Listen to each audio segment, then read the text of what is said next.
Hi, my name is Mofik Shabib and I am a solutions engineer here at Zscaler.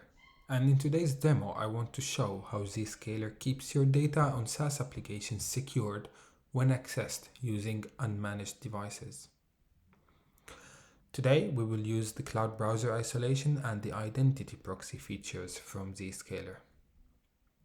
So first, let's take a look at the Zscaler admin portal and what's configured there. So if we take a look at administration and we go to identity proxy, here we can configure Zscaler to be the identity proxy for a variety of cloud applications. What we do is that we configure Zscaler as the identity provider for any cloud application that supports SAML for authenticating users. In today's demo, we will use GitHub.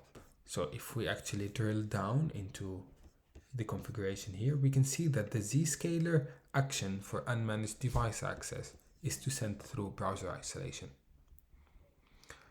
So what does that mean? Today we're using an unmanaged device for our demo, a device that's not protected with Zscaler internet access. So a user would use their own device to actually log in to their account on GitHub cloud application. Again, GitHub is configured to send the request through SAML to Zscaler, and then Zscaler will act as a proxy and send the authentication request to Azure Active Directory in our demo.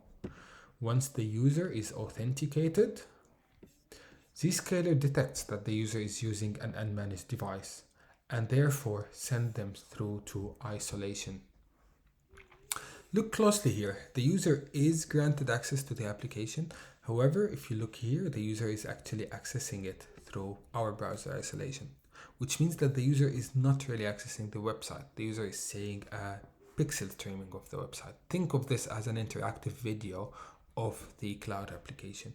So the user can actually interact with the application as they need, however, all within the limits that are configured by the administrator. So what are those limits? Let's go to the isolation admin page and look at what controls we can configure for the users. In our demo, we have allowed the user to copy from local computer to isolation, but not vice versa. We have also blocked the user from downloading any files from the isolation environment to their local computer, again protecting our data from being leaked from the SaaS application to unmanaged devices. So if we go back and we try and attempt to download any files, we will see that the files actually get downloaded within the isolation environment and they don't reach the endpoint device at all. The user is actually able to go into the files, check them, do modifications on the files themselves. They're able to do copy and paste within the environment itself, for example, if that's needed. They're also able to copy from the local computer if they want to add any text from the local computer to the isolation environment if that's needed.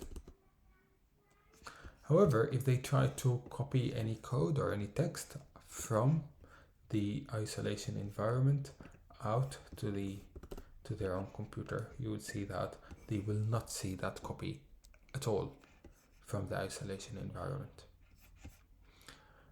This is very strong, again, to be able to allow users access to your SaaS applications from unmanaged devices, but still keep your data on SaaS applications secure.